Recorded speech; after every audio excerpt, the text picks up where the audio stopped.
Now we're going to continue with the body of the figure. So now we have the block size to start with. And this is where the single point 3D printing comes in.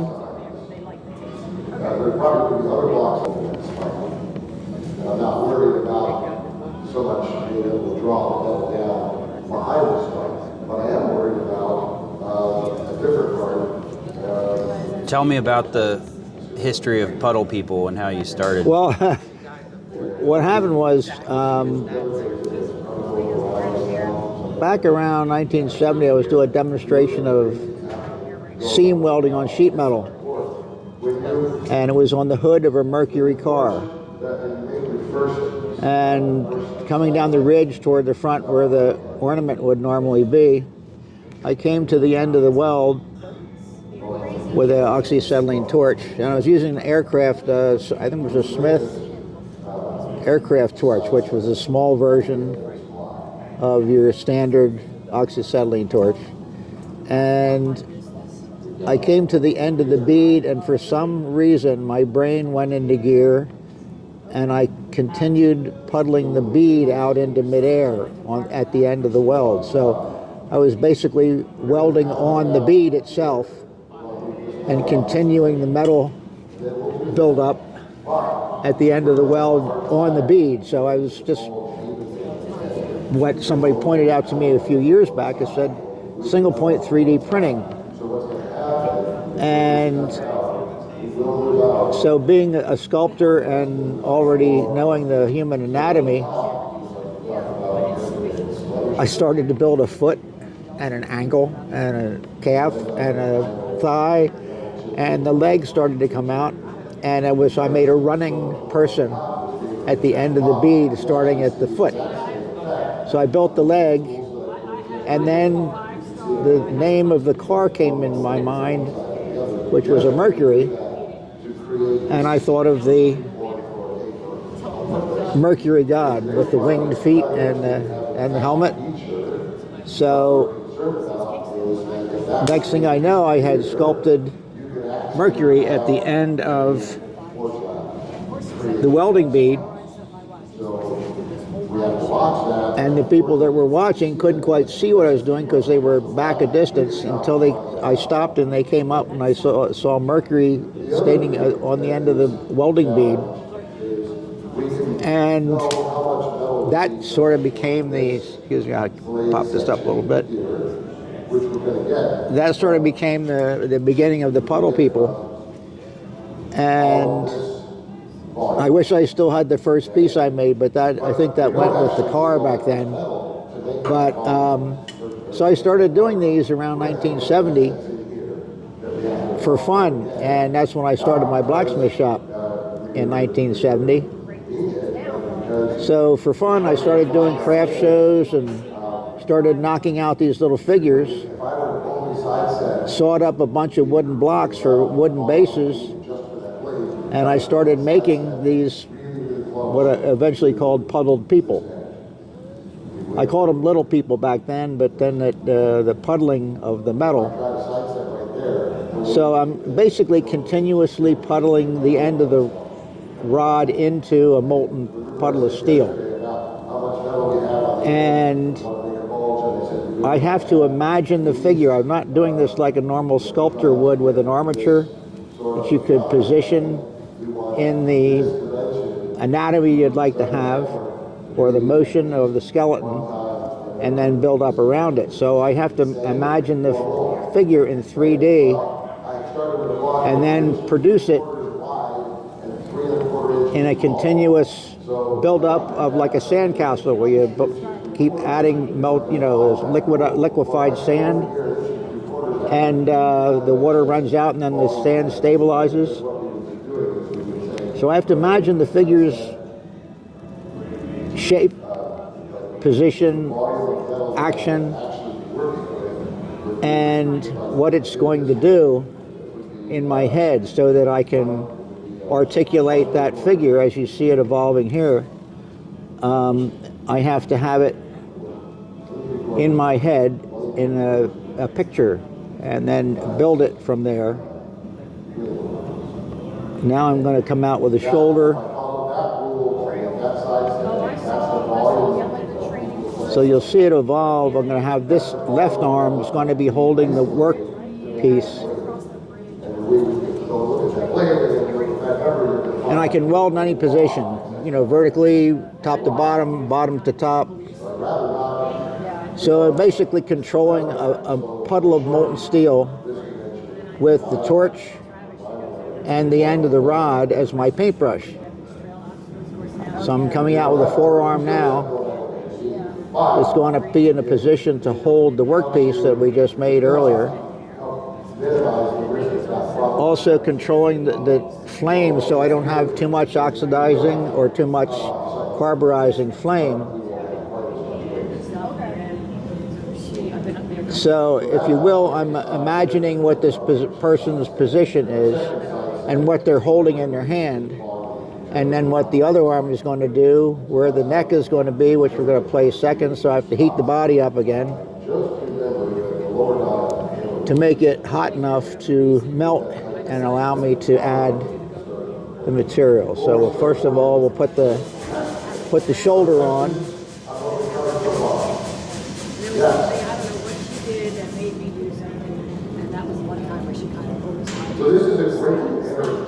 All the while I have to imagine the energy in this figure because I want it to be somewhat alive. I want it to have articulation of energy and motion and suggest what it's doing.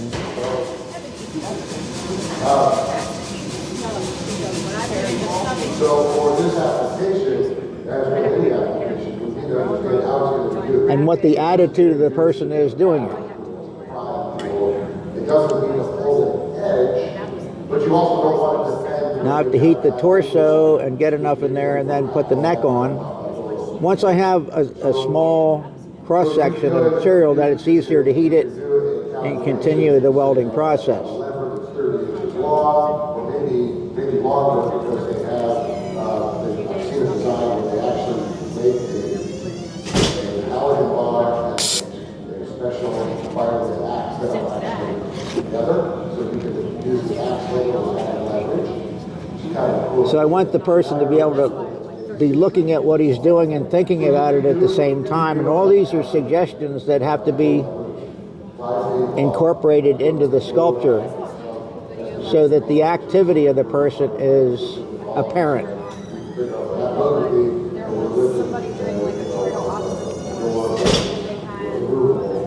What's the maximum load going to be in that bar? We don't want bar today, so we can look at what the yield strength is to be, and that determines Now I switch to a smaller diameter welding wire. Gives me more control of what I want to put the, is this the... So that's how we do that. So I'm getting to your question about material, which is we need to understand the... And I try to incorporate some features of the head, like a nose, jaw, and suggest that the person is actually looking at the piece and thinking about what he's doing. Exactly. That's exactly right. So you have to recognize all that when you do your design, and then you're going to get a value for the engineering illustrations. In a normal sculpture process, you have the ability to remove and add material at will. But here, You can get there by it's sort of similar but different because you're dealing with molten steel and there's not a lot of playroom, let's put it that way. So now I have a head. You also have the slag and oxidation that builds up. And now I need to finish the forearm.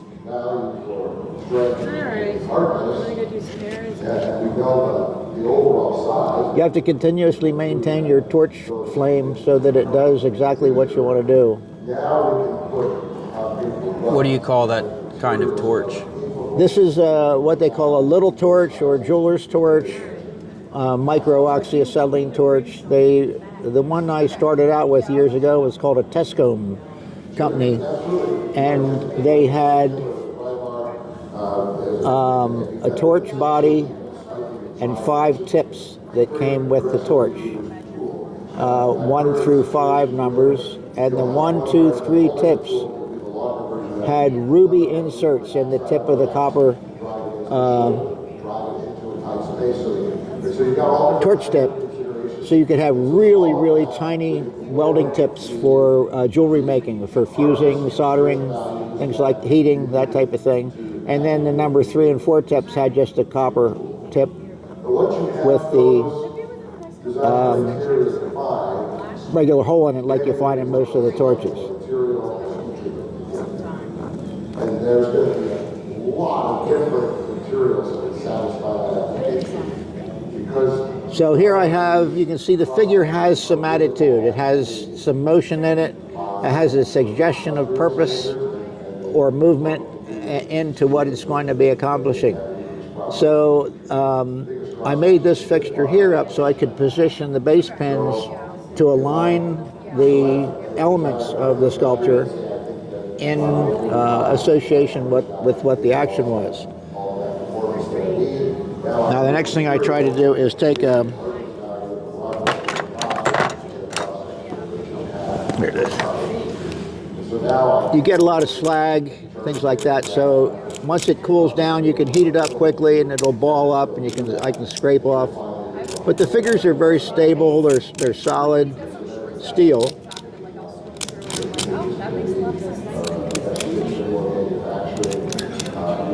But I try to knock off all the excess scale, because when I do the finish work on this and put the spray on, I don't want to have an overlay of oxidation that can flake off later on. So I try to take that all off.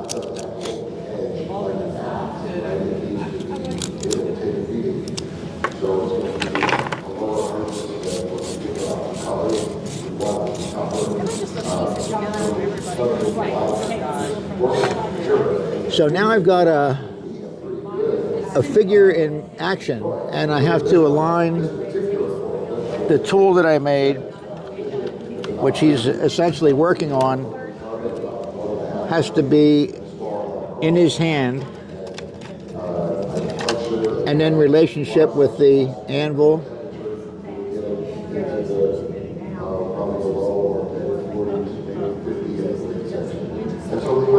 So it shows that he's working on this tool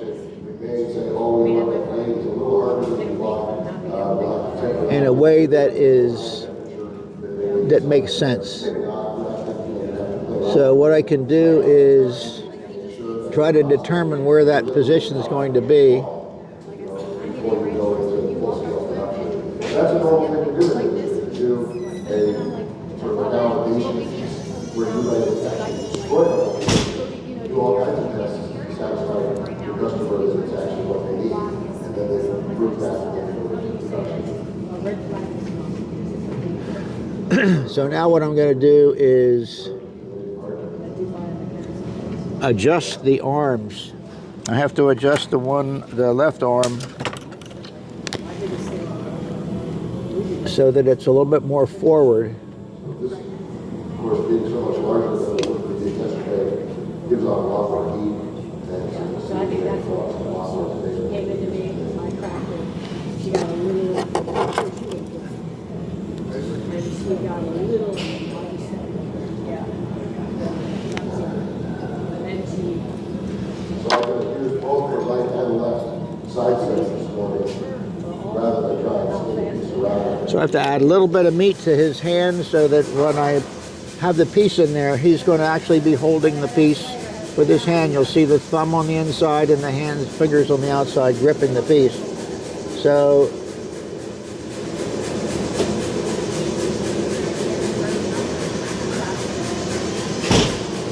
in preparation for that, I have to put material in a certain way, and then hopefully I can accomplish this without melting the thing off.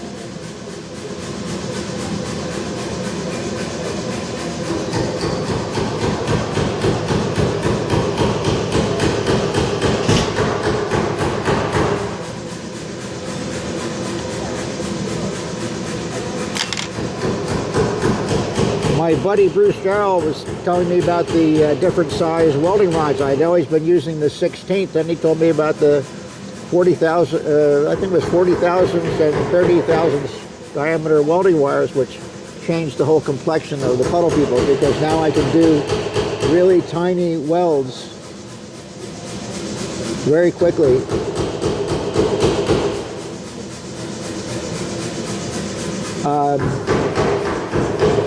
And I don't know if you can see it with the camera, but he's got a grip on the bar with his thumb and fingers. So now that I've got that part,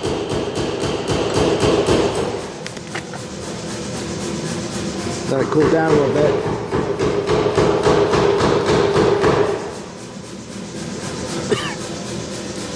The beauty of this little fixture is now I can slide this under the piece and position the anvil just the way I want it to be, so that it shows that he's working on that piece on the anvil.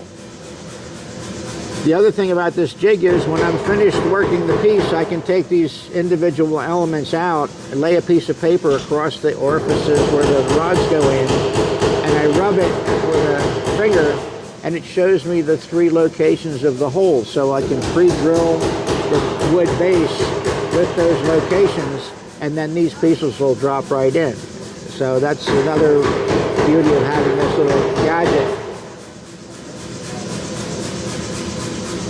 So I'm pretty happy with that. Now I have to put a hammer in his hand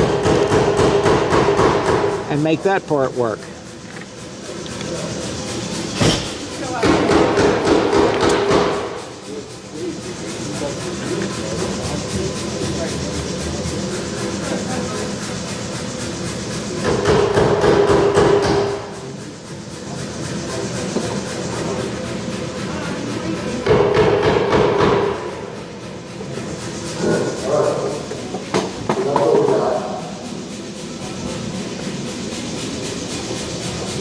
You can see that the metal has been pulled down on either side of the center one and the next box. In this particular project, most of that stuff is down to us because there's so much additional work that you never have to do. We'll trim a little bit of this arm off here. His hand is a little bit too long.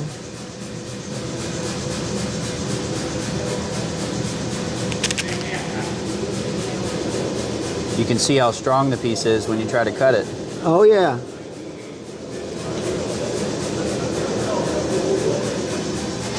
There we go. Do you get a lot of custom commissions? Yes. Yeah, and what I do with commissions is somebody will ask me, unless it's really a complex one, but they'll say, I'd like to have a sport figure doing something. My kid plays basketball or soccer or field hockey or whatever, and they would like to have a picture of that person doing that. And so I ask for a photograph of just what you want. And then I say I will build the sculpture. They want a price, and I said, well, I really don't have a price until I've built the piece and figured out what time is involved in it. So I say, well, I will make the sculpture. I will then send you a picture of the sculpture and give you the price. And if you like it, send me a check and I'll mail it to you. If you don't like it, I'll put it on my display and sell it to somebody else. But I've never had a problem with that, so. Now I'm going to put a handle. What I do is, if I didn't want to have to kind of these hot, you know, one hand versus the other, you'll see here later, I can do a little portion for part of it now. I have to add the thumb on the inside, which is the tricky part. Has the advantage for many different projects where you can get really short beats and, you know, you don't have these tongs to hold the wood piece. You're a good man. Yeah. So, we'll do 1 or 2 more beats on this block, but we're not going to try to take this block all the way start to finish, because that's kind of time consuming. What we'll do is pick up project that he's going to do. So we'll run this kind of down, how to where this is at. And then we can move this. I'll show how the band this is a fun one. I find this to be enjoyable because this is a paper tool. I'm really about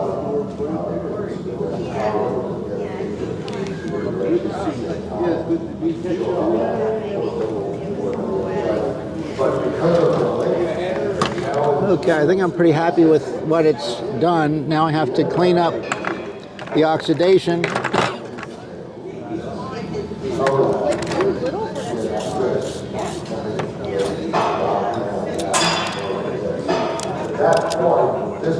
What's the most number of little men that you've built? Well, back in the 70s when I was young and restless Yeah. and had a lot of time, more or less, I made some pretty, I didn't bring them to display this time, but I made some pretty ambitious pieces. One of them was a tower of people that has 151 figures in it. And the interesting thing about some of those big pieces, I have 3 of them that I did back then that came back to me full circle over the years. The Tower of People I had traded to an artist friend of mine named George Sandstrom, who was a phenomenal illustrator, artist, wonderful guy. And I traded him for some of his paintings, his original paintings of birds and things. He did books on the seashells and all different kinds of birds, that type of thing. Beautifully illustrated information books. So I have a number of pieces of his original artwork. And then a number of years later, when his health was really declining, he wanted to come visit. And I said, well, would you please bring the piece with you? I'd like to take some photographs of it, have some good photographs of it for my archives. So he came and visited, and we had a nice meeting and spent some time together and stuff. And he was getting ready to leave, and he didn't pick the piece up. And I said, no, George, you forgot your piece. And he said, no, I want it to stay here because I'm not going to need it anymore. So that's how it came back to me, and it's very treasured.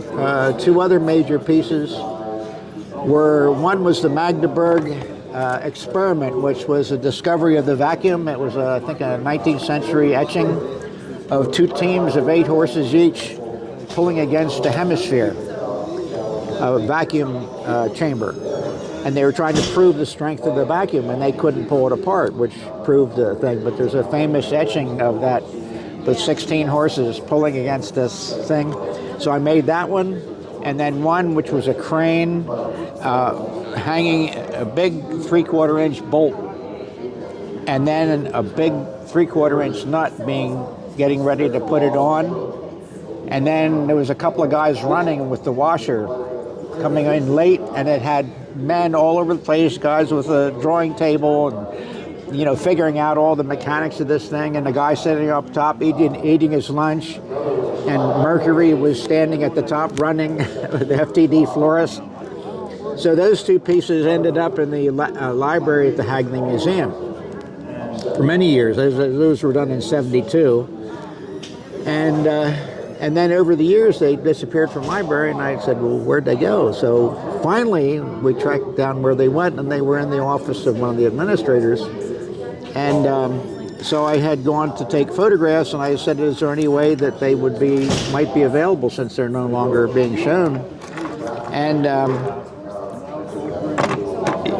the lady said, well, you can borrow them I'll look into it, but you can borrow them with a loan agreement, stuff like that. So I found out that they were not accessioned to the museum, but she had accessioned them so that she would keep control of them. So I did work for the Hagley for many, many years, and went and met with the president. So he told him this story, and he said, let me see what I can do. So a week later, I get a phone call, and said, Mr. Renzetti? I said, yeah. I said, there's a couple things you need to come and pick up here at the library. And I said, what? He said, well, just come down. So I went down there, and the two pieces were there, and I had the loan agreement, and it had 3 little boxes on there. And one of the boxes was repatriated. So they were given back to me because the museum no longer needed them, but that's how they got back. And same with my dad's work and my mom's work over the years. A number of these pieces, like the axe head, that came back from a client. Long trip around the globe. So our family art history is sort of kept together with different items that have come back over a period of time. But they were great memories. Lee, take care, buddy. Don't you? So the Puddle People have been a sideline of my life, but they've been a lot of fun to do because I try to capture the character of the people, make them look like what the person was like or is like if they're still alive. But that's the fun of this. But this is one we're going to give to the demonstrator who's making one of these tools right now. So I'm going to take this off and put it on a base, and we'll finish her up.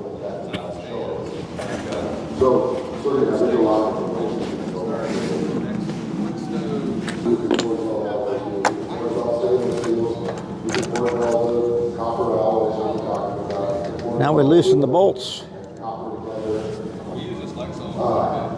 It's useful, especially as engineers. Pull the pieces out. Change the label from board to diffusion bottle.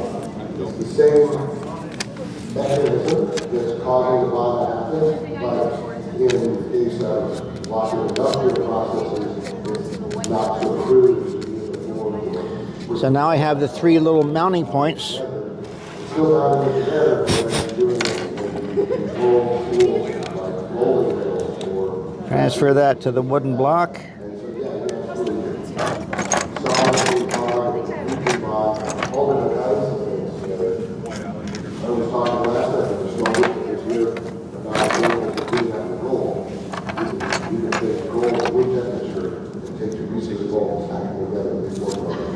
His goal is a it's a noble metal, right? It doesn't react with very many things.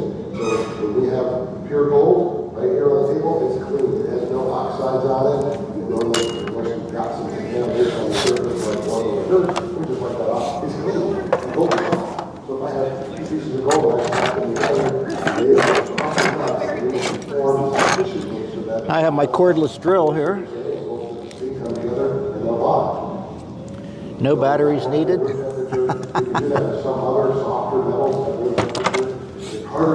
When you're drilling a hole in wood by hand, you don't just start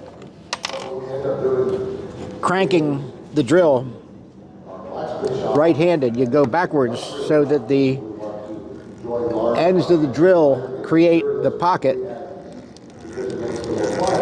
and then you can start going in.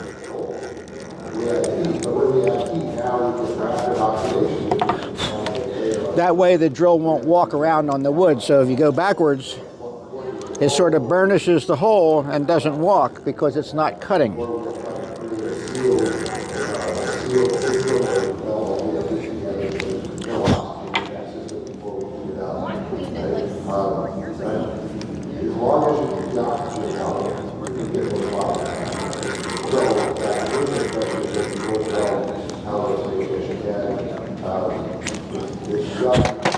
Regularly, but we don't do a lot of dissimilar bonding, although there's some experimentation. But when you think about what's going on inside the water, Then I take the anvil, it goes from there to solid and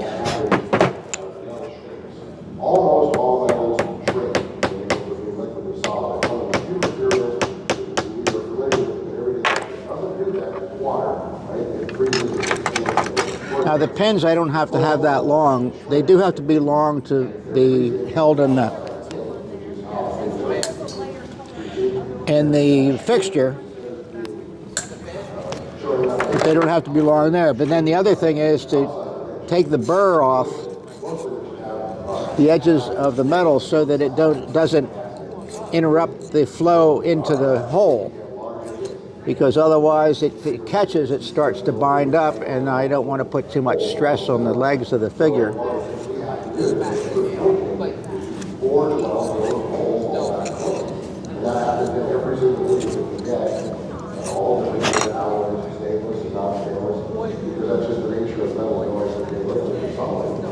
So as long as we don't let those holes become exposed to the atmosphere, which is typically done by leaving the vehicle intact, leaving the very top portion on, which will come off later, if you leave it on, and it seals off that top end of that hole.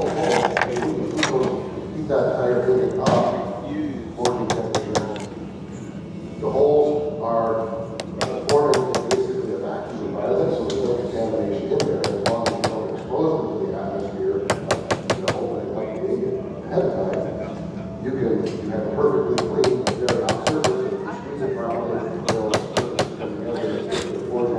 and you will never detect any pores or anything there at all. And that happens. That happens with, the same hour. This might be called abuse of pliers, but it's the way it goes. Similar materials, the same thing, similar material. So now you can see that the figure is doing its job. The anvils I make ahead of time. The anvils are rough cut and then hand filed into shape. And then the base is 3/16 square, and I machine the tenon on it, cut them off, and that becomes a stump. And then these are silver brazed to the stump, and I make those up ahead of time as well. And that's the way it goes. Then I take my trusty little, where is it? My only experience is doing borax, and I don't do a lot of forge welding, and I really wanted this to work, so I stuck with the method that I was comfortable with. And I did this in my gas. So I hold this on my popsicle stick. So what I did is I took several shovels through those in the furnace, and then set the fillet on top of that to try to have a less oxidized environment. And then as it got warm, I brought it out and poured borax all over, put it back in a couple times. It worked. I'm pretty happy with it, actually.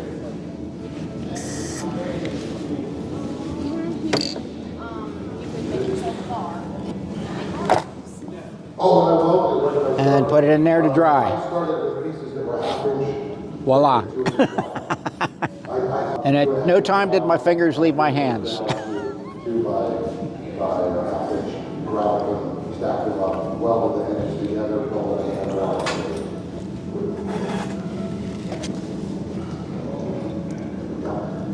And the Krylon, what I do with the bases, I take my different woods and I saw up the blocks and do all the sanding on them, get them all nice and smooth, and then I lay them all out on a big sheet of cardboard in rows, and then I can spray a couple coats of finish on the wood pieces. So I leave the bottoms naked so that I can write on them and sign them and things like that underneath. But the bases are pre-finished. I have a whole box full of selected bases. Different woods, maple, cherry, mahogany, rosewood, whatever it comes to. Did you put this, did you build this, or is this a jeweler's?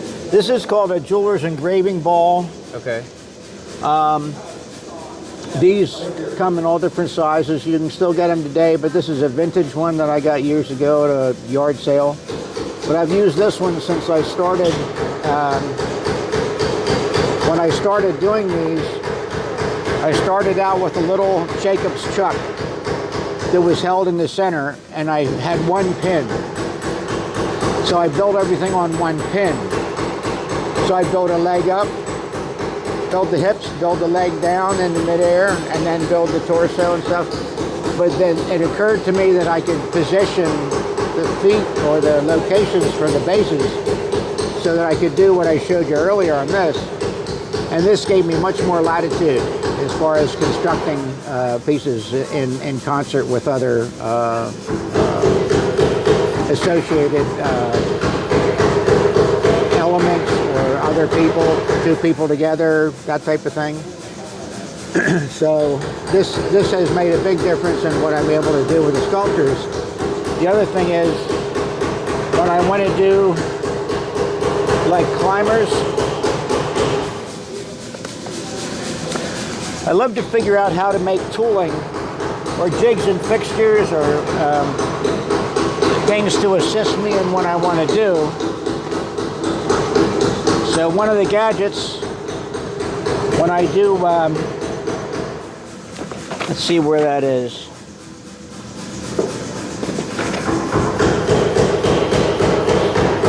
There it is.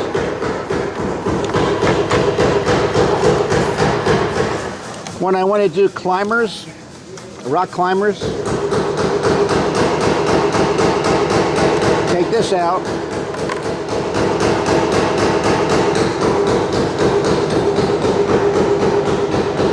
Put this in here. Put the jig in here.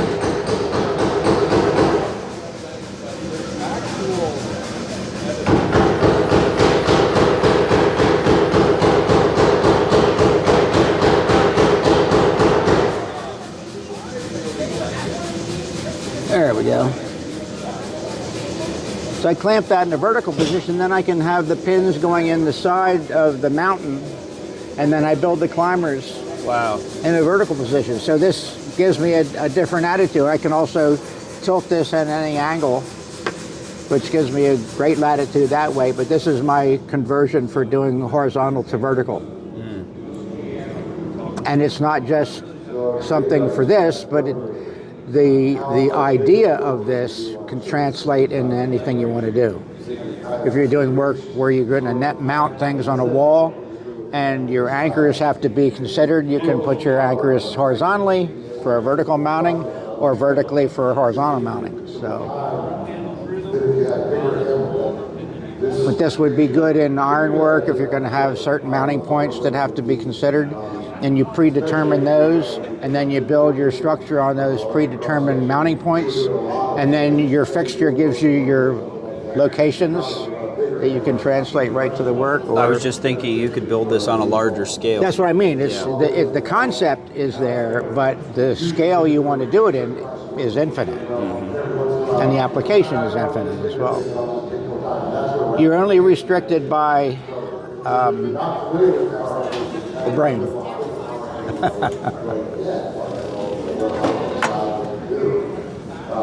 So it's a lot of fun.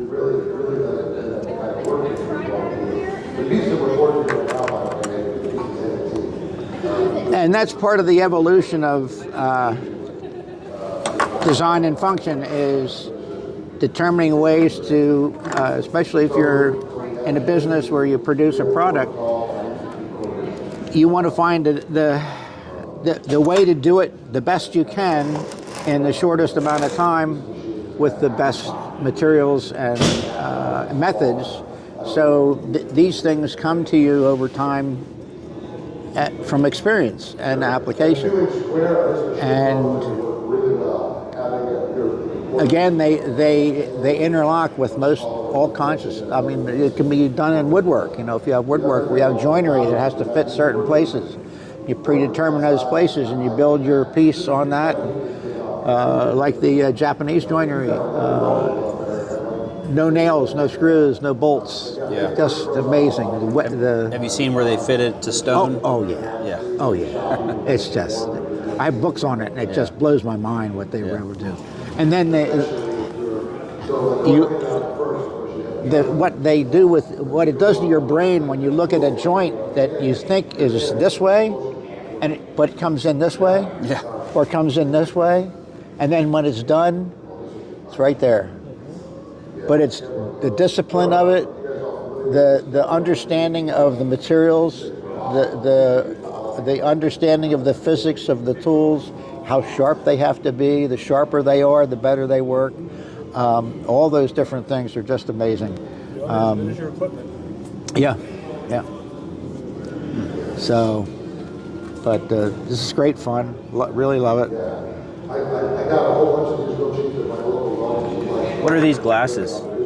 These are, I used to use sunglasses or welding shield glasses, things like that.